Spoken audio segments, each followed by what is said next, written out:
Nature's Archive Podcast, a Jumpstart Nature production. I started Nature's Archive podcast in an effort to understand the stories of people making a difference for the environment. I needed to be inspired and wanted to learn how they did it and share that inspiration and knowledge with anyone willing to listen. While we haven't strayed too far from those initial aspirations of this podcast, I do have many more topic-centric episodes than I did at the start. So today's episode is a bit like back to my roots. My guest is Elaine Ingham, the founder of the wildly popular Pollinator-Friendly Yards group on Facebook. With 184,000 members, it's perhaps the top spot for people to discuss sustainable personal landscaping. And even if you're not on Facebook, it's pretty likely that you've seen her images and infographics. Leslie's story is an amazing example of how a little curiosity can be converted into a hugely impactful movement. Today, we discuss not only how the group is formed, but the lessons that she's learned along the way. This includes how to reach people who may be skeptical about, say, inviting insects to their yards, and how to make it easy to get started, and so much more. Oh, and one more thing. Leslie is also the author of the books Your Yard is Nature and The Butterfly Egg and the Little Tree. So without further delay, Elaine Ingham. So can you tell me how you first got interested in nature in general? I was just always interested in nature as a kid, just always outside and loved being in nature. Always writing poetry about nature and just, yeah. Was there anything specific that caught your eye even as a kid, like the birds or the plants or anything like that? Well, I just remember if a tree came down, being very upset and then realizing that my friends, often that kind of thing did not upset them. So I thought, I guess not everyone gets really upset when they see trees cut. So I guess it was just I had an affinity for nature and trees. And what led you then to, I'm making an assumption here because your group is pollinator-friendly yards. So what led you to focus on pollinators? Yeah, it didn't start out with pollinators. It started out with, for years, driving down my street and seeing lawns being sprayed and just the use of chemicals. Just after the trucks would leave, I would see birds flying around, and they're going to be landing on those lawns. And that there was no internet back then, this period of time. So you couldn't quickly research what are they using. But it just looked wrong. And there's a caution sign on those lawns. So as soon as Facebook came around, that's where I started immediately looking up information and posting about not using those toxic products. Yeah. So you noticed this disconnect between like a sign saying stay off the lawn, yet, the animals, the birds are not staying off the lawn. Exactly. They can't read that caution sign. Yes. Now you alluded to, we were talking about Dr. Tallamy. You mentioned that he's part of the reason why you're doing what you do today. Can you tell me how he inspired you? That group started, or actually on my personal page, it was growing. I'd started to learn how to make graphics about toxic yard products that were sold. Someone said, do you know Doug Tallamy, or have you ever listened to him? And so I remember that night I got on YouTube and I found one of his videos, and I was just doing stuff around the house and I was listening to him, and it was earth shattering. It was profound. There was so much there that I did not know, and that he explained so wonderfully, and how our yards can benefit nature profoundly. And I just didn't know any of that. And so that was about 8 or 9 years ago. I had already started a personal page about bad products, and then, bad lawn chemicals. And then I heard Doug Tallamy, and I said, oh my gosh, there's so much more to what you can do with your yard. When did the concept or title or something that's close to what you have today of pollinator-friendly yards on Facebook, when did that come to be? So my personal page grew to a limit of 5,000. And then I learned, you can form these groups and get members. And so I switched over from my personal page to a group. And by then I had learned about Doug teaching about host plants. Never had I ever heard about a host plant before. And so I realized native host plants, if you put this plant in your yard, then you're going to have this caterpillar and this butterfly. So it just became pollinator friendly because I was learning about caterpillars and I was learning about butterflies and their connection to native plants. It was a huge awakening also to learn about the fact that honeybees are not native and that it's our native bees that need help. And as soon as I put the native plants in, all the native bees started coming. So it was all coming together in my mind. And then I formed pollinator friendly yards. Yeah. And on the honeybee side, I've taken to calling them livestock. Yep. Because here in California, it's not at all uncommon. Just a couple of months ago, I was visiting this natural area that's on the edge of the Central Valley. And turned out that there was this little plot of land that was staging ground for the bees. And they had hundreds of boxes of honeybee colonies just waiting to be deployed across the Central Valley for all the fruit and nuts and everything that they grow there. And it was just mind boggling. I wish I'd gotten photos. I don't know why I didn't take photos of it, but just stacks and stacks and stacks of honeybees that were probably flown in from across the country. So it's crazy. Right. It is. It evolved into pollinator friendly yards. Did you ever feel like by focusing on pollinators that you were excluding any important parts of the environment? No, it's been fun teaching everybody about the connection that if you want birds, then you've got to have these host plants that will have caterpillars so that the caterpillars can feed the baby birds. Actually, a lot of people are really interested in pollinators, but I guess they're thinking honeybees or maybe some of them are thinking bumblebees, but then they come to our group and they realize all insects, if they're native to the area, they're so important and they feed the birds and that whole cycle. So I guess I reel them in with pollinators and then teach them about, you got to be thinking about caterpillars and native plants and a lot more. I think it's a great strategy. A lot of people, you're right, if they're thinking about pollinators, they may start with honeybees and then you can teach them. They may also be thinking butterflies or monarchs or, things like that too. The charismatic creatures that then, okay, now you hooked them. I'm having to slow down because the people who are posting, they want to post monarchs and milkweed, and we need more. We need to think bigger than just monarchs and milkweed.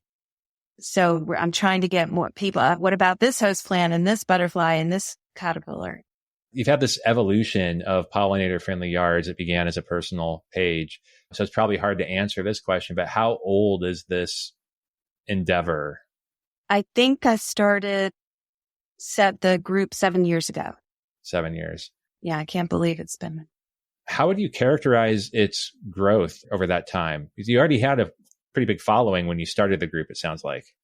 Yeah. So we started with a base of around 5,000 people because they kind of moved over.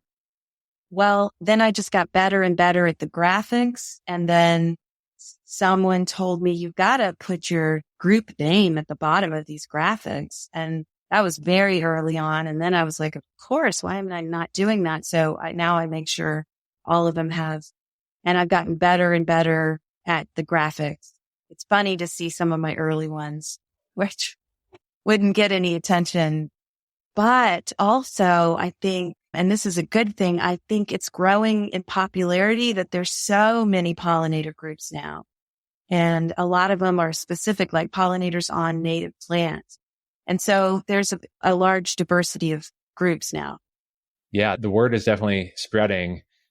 I have a couple of questions maybe. So you mentioned your graphics have gotten better over time. Tell me more about that. What about them is better today than when you started? I just had never thought about making a graphic that would be eye-catching, educational, and get people's attention.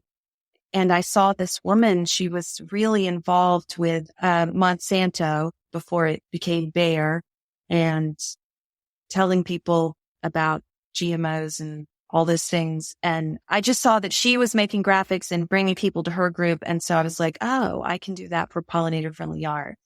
So I just started making bad graphics, and little by little I got on Canva. I don't know if you know Canva, but it's great. How many people are currently on the group? 184,000, I think. Yeah, which is wild. Yeah. Has it been a steady growth over these years? Or have there been moments of fits and starts where something happens in the press and more people come or, anything like that? Usually it will be a graphic that does really well and is shared everywhere. It's been more fits and starts this year. I feel like during the pandemic, the growth was huge. People were on their computers. Sometimes there'll be a conversation with someone. Often it's a heart-wrenching story of someone who's saying, I've been working on my pollinator yard and putting in native plants, and my neighbor sprayed, and this is what happened. People want to talk about that, and that'll bring in people joining. What types of topics do you like to see in the group? The monarchs and milkweed is, you want to get beyond that. So obviously there's some of those types of topics. Just curious what else you would like to see people share. Sometimes I have to tell them what I want. So I will put a little, it's amazing how well it works too. I will say, post below a picture, if you don't mind me sharing it, of a native bee on a native plant. And then I'll get the most beautiful pictures and I'll say, put your, location and any other info. And then I screenshot those and I make those into posts. And then people like it because they're getting their beautiful picture shared everywhere. Because I get so many posts to the entire group and it's so exhausting to go through them all. So it's good when I can just direct it and I can say, here's what I want to see, or show us a picture of how's your native plant garden looking right now. Post below if you don't mind me sharing it. And that's been great. Yeah, I've seen some other groups do similar things and they have specific days of first Monday of the month, share your photos and I'll pick one to reach, stuff like that. So I can see how it becomes necessary at the scale you're dealing with to, yes, to do that. But regular people, like I tore out my lawn finally a couple years ago and replaced it with native plants. Primarily, there's a few succulents that aren't native that we like and a couple things like that. So those transformations, do you encourage people to share their personal transformations like that? People love before and after pictures. That is the best. That would be a good thing to ask people to share, to say, can you put a before and after picture? But a lot of times those will come up anyway on posts, and I always share those. And people explaining, I took all these non-natives out and I put in all these natives and people love it. Yeah, that's popular. I often get into the weeds and I lead bio blitzes. I take people out and I show them these insect plant interactions. Sometimes like even when I say into the weeds, like I need to come up with a better phrase because I don't like calling plants weeds, but that's an expression. But like I'll show things like galls or leaf miners or things like that as a good demonstration that blows people's minds. It's a demonstration of these interactions that exist. How does information like that fit in your group? Is that reasonable to post about? You probably don't want it to become like an ID my leaf miner group or something like that, but as a story. But every once in a while, I really control the content and I mix it up. So it's not all one thing. And often I have to say, we are not the how do I get rid of group. The bug man is this guy who can tell you how to use stuff from your pantry that's safe to get rid of something you have to get rid of. But mostly we're saying native insects are good. We're trying to bring them in. Yeah. So every once in a while, I'll put what is this photo? And everybody enjoys that. And there's so much to learn and there's so many insects. We could go on and on and on with that. But like with the galls, sometimes the birds know to break into those galls and eat the insects inside. So there's just so much good information that to share with people in a little blurb where they can learn. So sharing stories of ecology and how your native plants are supporting this bigger picture that works its way up the trophic levels. Those are fair game, it sounds like. Yes. And like I posted in my group about leave your stalks, your native plant stalks standing and I showed all these pictures of birds eating the seeds. Like before we went to the store and bought these big bags of bird seed, that's where birds got their seed. So you've got to let those stand, even starting at the beginning of the summer. For your information for the Jumpstart Nature podcast, one of our other episodes, that actually ties with this theme. We're tentatively titling it Plant Your Bird Feeder. And I love that. and we talked to some researchers, some academics, and also the Project Feeder Watch lead at Cornell Lab of Ornithology, a few other folks, about the actually negative side effects of feeding birds.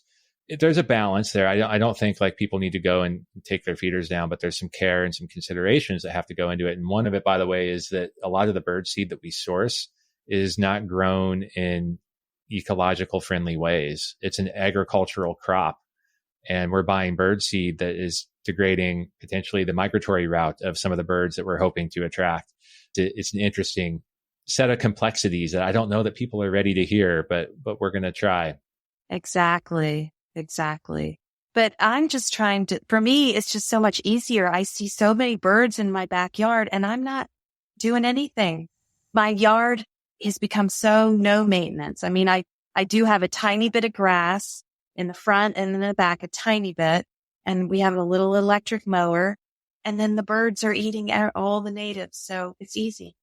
Okay. Tell me about your yard. You've converted it to native plants. What does maintenance of that look like? So it's just been no maintenance, especially this year.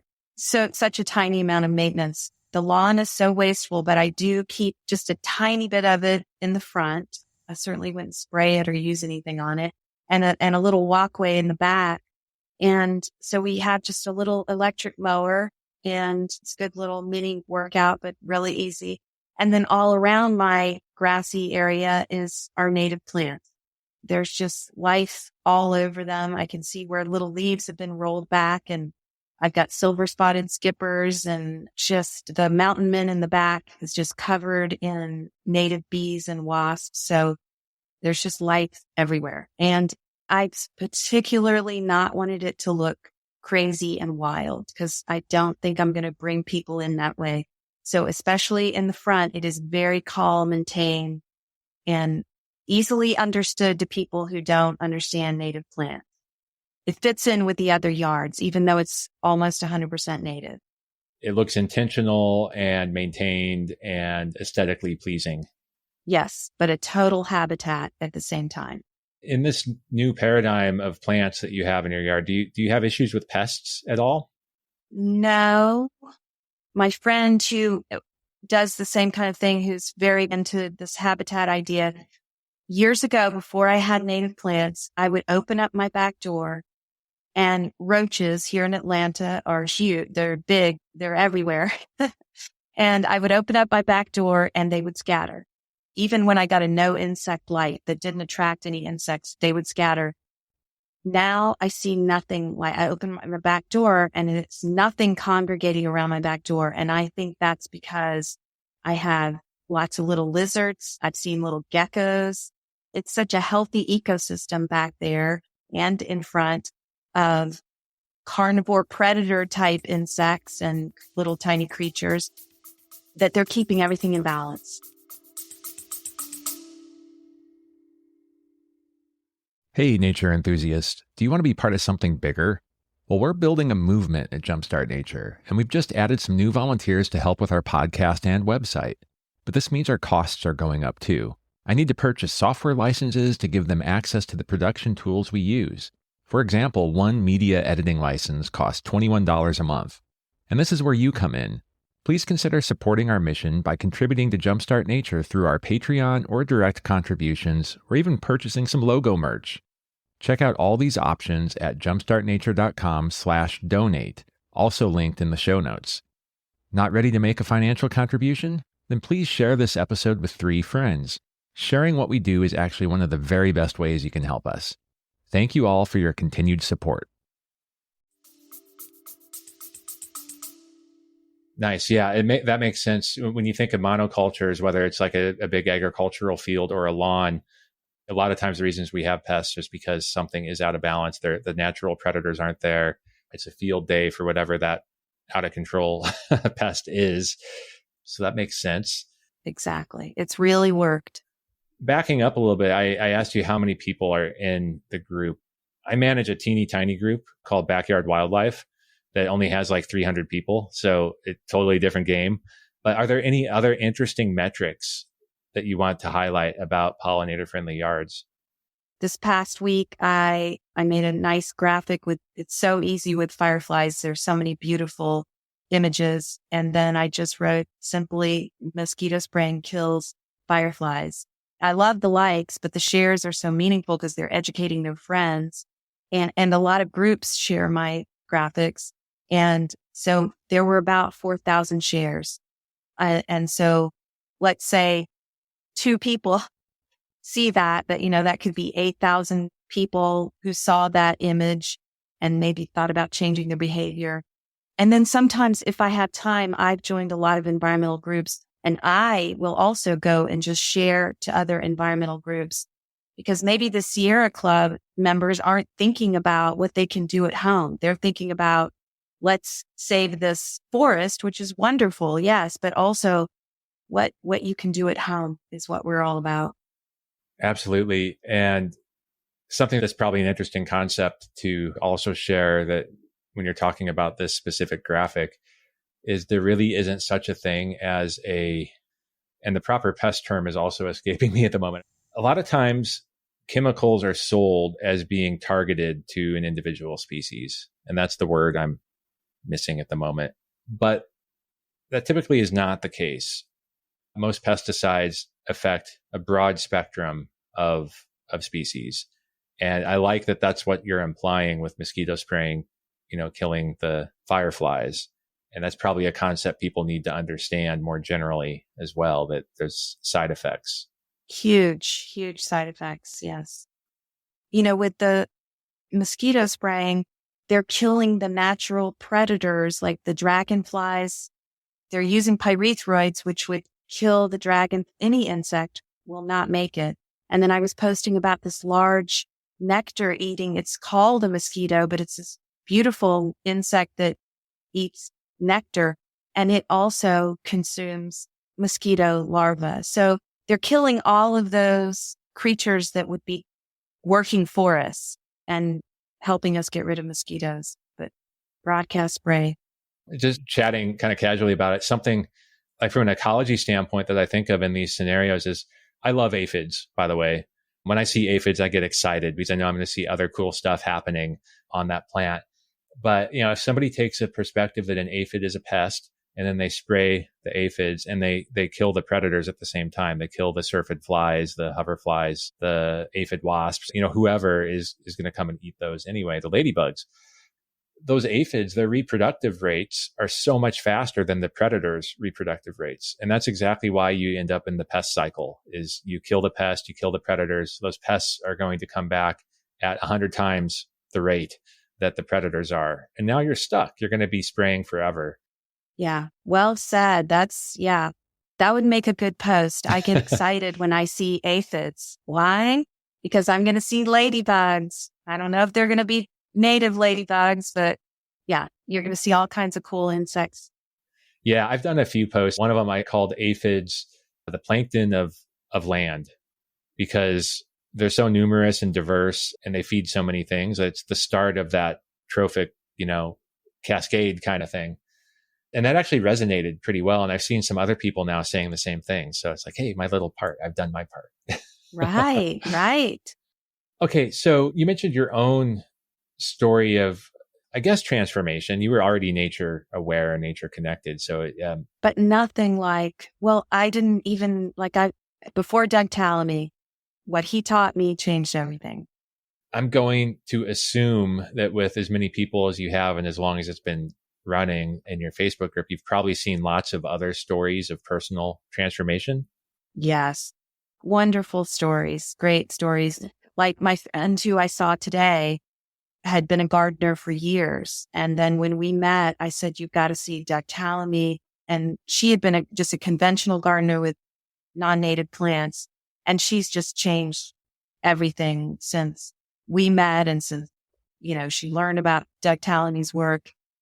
And people are constantly saying, oh, I didn't know about all this. And now I've changed the way I do everything in my yard. I'm meeting with someone tomorrow. I'm going to her house. And she says that it was because she saw my group that she changed her yard. And so that's just the best. And that's the whole reason we're doing it, is we're getting more people on board.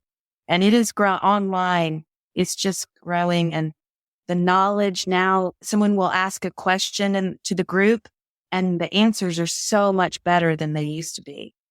People are becoming more knowledgeable and they're helping other people, and it's growing online.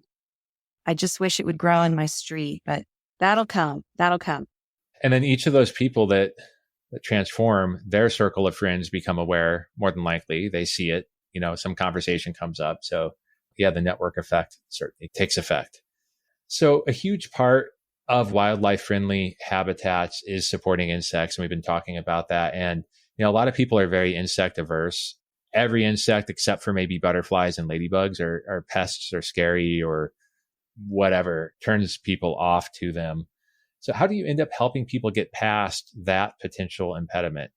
I think by showing them really beautiful pictures of like Luna moths, those are just so incredibly beautiful. And if you think about it, many people wear shirts and clothing that are covered with dragonfly motifs or definitely butterflies. And then everybody loves Luna moths and everybody loves fireflies. So you start with the ones that they already love. And then you introduce them to them. There's a million beautiful moths, especially, and that people don't know about, and teaching children. And, there are some cultures that grow and eat insects, and the insects are there to eat in the marketplace, and it's no big deal. So I think it's a cultural thing we can learn to appreciate. That's the thing, is we can share on social media so many beautiful insects. It's insect photographs that we never could before. And that's made a huge difference. I know there are bad parts of social media. Everybody's always focusing on the bad parts, but there's so much good environmental work you can do on social media. What are some of the common mistakes that people have when they want to transform and create a pollinator-friendly yard? Maybe not really understanding what a native plant is, just thinking that whatever they've seen around must be native. And you definitely have to go deeper. And now you just have to get in touch with your Native Plant Society. You can learn through them. We have so many great apps now that will tell you whether a plant is native or not. But we tell people you just can't go to your local conventional garden shop, or definitely not the big box stores, and find native plants. And if you do find one, it could be a cultivar that's really nothing like the original, and then it could be filled with pesticides. So you got to have at least one place in your state that you could go in the spring or the fall and get native plants. Yeah, my personal experience is some of the big box stores, almost a lost cause at this point. Some of the larger nurseries, the chain nurseries, seem to try, but a lot of the native plants are mislabeled. It's been my experience. There's one in particular I feel so bad about. I wanted to buy native milkweed, and it was tropical milkweed that they were selling, but it was tiny. It was just this little sprout. So I couldn't tell what it was at that point, but it was labeled as a native milkweed. So those things happen. And then I'll ask about, are these treated with pesticides? And even some of these smaller nurseries can't tell me, because it's such a complex growing system with third-party growers that supply, and they don't know, they don't ask. So I think that's another thing we can do, is ask our nurseries, are these treated or not? And if they can't tell us definitively, don't buy from them, to start to apply that pressure and have them start asking their growers. Exactly. Native plant sales are great, though. I totally agree. That's probably the best way to do it. Yes. And then if you just I don't know if you have this, but we have a woman who's just committed to native plants, and she had a farm outside of Atlanta, and now she has a small place in Atlanta, and she's just committed to growing them. She understands about habitat, and she wants to grow these to feed all the beneficial insects. So it's just perfect. So everybody needs that in their town. Something that dawned on me the other day, I was thinking about cultivars. You brought up cultivars, and sometimes there are cultivars that are developed to have bigger flowers or adopt some trait. But I'm assuming there's also a profit motive there, because you can trademark the name, patent maybe you even make a cultivar that cannot be propagated by seed. So then there's a constant revenue stream that you have. Whereas the native plants, like pure native plants, a lot of them are fairly easy to propagate. And it takes away a revenue stream.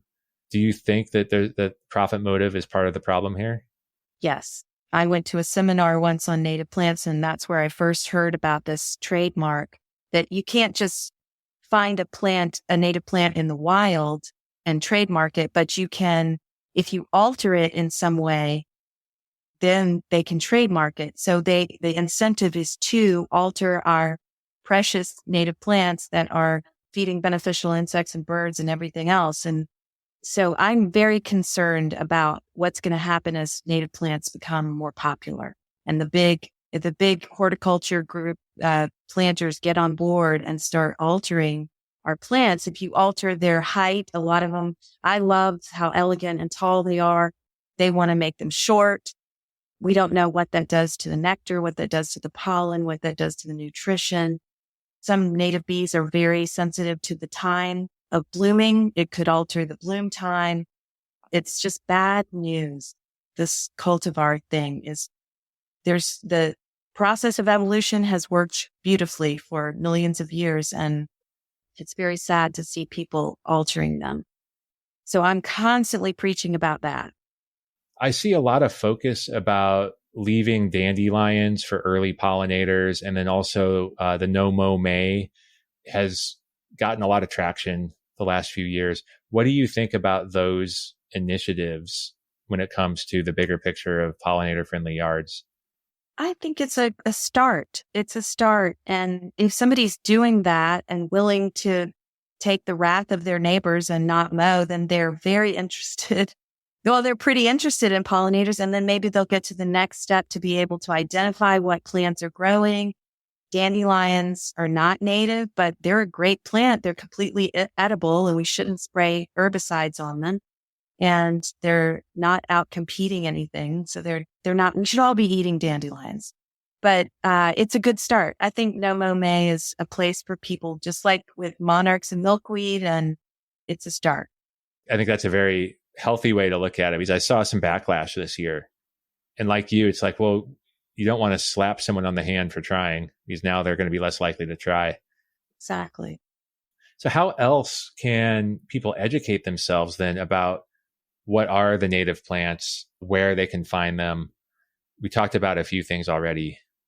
I tell everyone constantly, get involved in your local chapter of your Native Plant Society, because people there can help you. I had people giving me plants when I first joined. They'll help you get started. There will be people within there that will teach you how to grow your own from seed.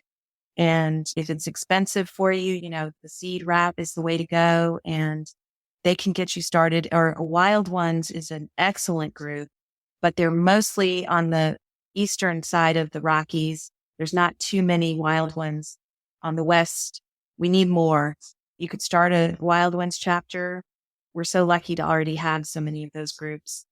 I think a lot of people are surprised to learn that so many states actually have native plant societies. You might have to Google it. You might have to take a step or two to find out how to get in contact. Yeah, every state has a native plant society. You just have to find out how active they are and if they have a chapter in your area. And I found that there are a lot of parks and sanctuaries that have their own native plant sales too. Like arboretums will very often have native plant sales. So there are other means by which you can find quality, no pesticide native plants. Yes. And how about any other words of wisdom or encouragement? If someone is kind of on the sideline, they're wanting to do this, but maybe it's overwhelming, or they just need a little nudge to take the first step. What do you recommend? Well, I am always posting about, there are 6 keystone species, which are oak, willow, and prunus cherry. Those are 3 tree species. And then goldenrod, helianthus sunflower, and aster. And if you could just start with those flowering plants, or if you have room for those trees, those 6 keystone species can just help the environment and start your habitat immediately with just putting a few of those in, because they host so many caterpillars and butterflies, and that helps the birds. So just start small and don't get overwhelmed. And leaving the leaves in the fall is something so simple. Just rake it off and put it under your bushes. Birds thrash through those and look for insects and helps the fireflies. And so there's so many easy things we can do to get started. Absolutely. So take a small first step if needed, or large if you're willing, but Right. But maybe it will grow. Yeah. Turning off the lights is huge, so easy. Don't string your whole backyard with lights. I know that's pretty and you can use it when you have a party, but to leave those on every night is very disruptive to fireflies and moths, the beautiful moths we have. Absolutely. And there's so much amazing research coming out about nighttime light pollution. Dr. Travis Longcore, have you heard of him? No. Mm-mm. I don't know what his title is, but I'm going to call him a light pollution ecologist. But oh, wow. You might want to look for him online. He has some presentations out there on YouTube. All right. So that made up title that I gave Dr. Longcore really doesn't do him justice. So I had to look it up and get it right. So he's an adjunct professor in the UCLA Institute of the Environment and Sustainability. And from his personal website, he describes himself as an environmental scientist and advocate working on ecological management, stewardship, and design.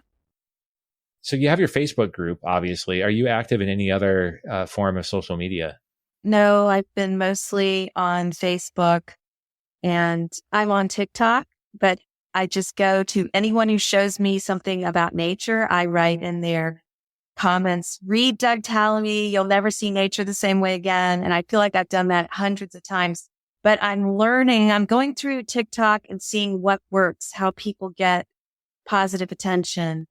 And so hopefully I'll start some videos and things on TikTok. Oh, Doug Tallamy has, his people who are helping him have Homegrown National Park on TikTok. They have good videos.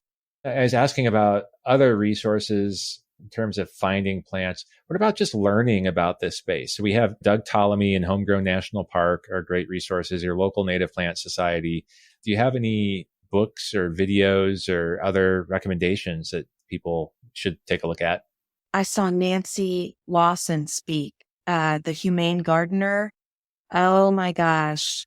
She did the most beautiful, her graphics, she had videos in the background as she was speaking of how things came to life in her yard and all the beautiful little creatures that once she left the leaves and turned off the lights and put in all the native plants and how everything changed. And it was very moving. But her book, The Humane Gardener, is wonderful. Do you know her? Actually, I don't. So I have blind spots, apparently. I can tell you know a lot about all this from what you've said, but no, she's fabulous. And then I'm excited about Mary Reynolds in the UK. She wrote We Are the Ark, like a boat, like the biblical story. And she's very much into native plants, and they call it rewilding in England. And Dave Goulson is all about native bees in the UK. And right now, those are the people who have influenced me the most. I know there are probably more. Oh, there's so much good stuff out there. Mm-hmm. And rewilding as a concept is starting to take hold, I think, here in the US as well, beyond just yards, but as a broader concept. So it's really interesting to see how these things are going to play out over the next few years. I'm going to ask a few other questions here real quick. So how can people join your Facebook group?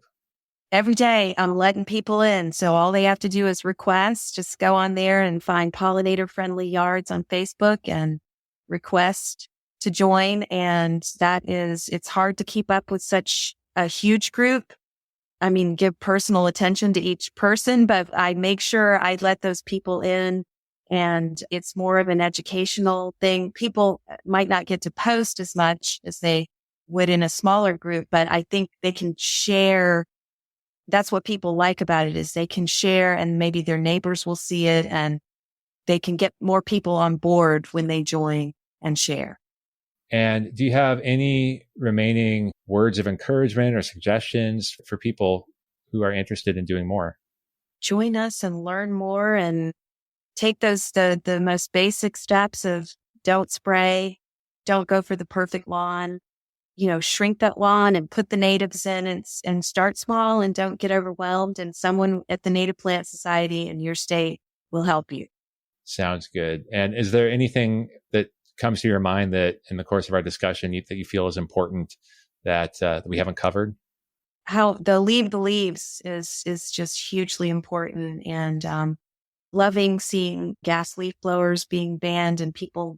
I know that the batteries have their own problems, but getting these landscapers and these gas machines out of our yards will help nature a lot. So I'm glad to see there's a movement happening there. And that's another area where there's a lot of unintended or unexpected consequences from the noise, and the pollution from small motors is a lot worse. There's less control, less oversight on those. Okay, Leslie, it's been a pleasure. Thank you so much for all the time that you spent today. Before wrapping up, thank you to Michelle Balderston for editing help this week. Thank you to the Patreon patrons for your continued support, and everyone who has left ratings and reviews of the podcast. Thanks for sticking through the entire episode. If you made it this far, I hope that it means that you enjoyed it. If so, please spread the word and share this episode with 3 friends or groups that you think would enjoy it too. As for today's episode, let me know. Did I miss anything? Was there a topic I should have covered? Let me know at podcast@jumpstartnature.com or DM me on any of my social accounts. I'll do my best to answer your questions. You can find me at Nature's Archive, one word, on Instagram, Facebook, and Twitter. I also share photography, nature stories, and much more on those accounts, so you can follow just to stay in touch, too. And despite being called crazy by numerous friends and colleagues, last year I left my tech career behind to start Jumpstart Nature, which Nature's Archive is now part of. For the sake of myself, my family, and the planet, I need to make this work. So please also consider becoming a patron at patreon.com/jumpstartnature. I offer some exclusive content and perks, and you can start donations as low as $4 a month. Lastly, please also check out our latest creation. It's the Jumpstart Nature podcast. We just completed our pilot season, where each episode reveals an unseen, surprising, or misunderstood nature topic with the help of experts and our host, Griff Griffith. It's entertaining and inspiring, and even reached number 3 on the Apple Nature podcast charts. There's much more on our roadmap, but we need your support, so check out jumpstartnature.com for more details. Thank you.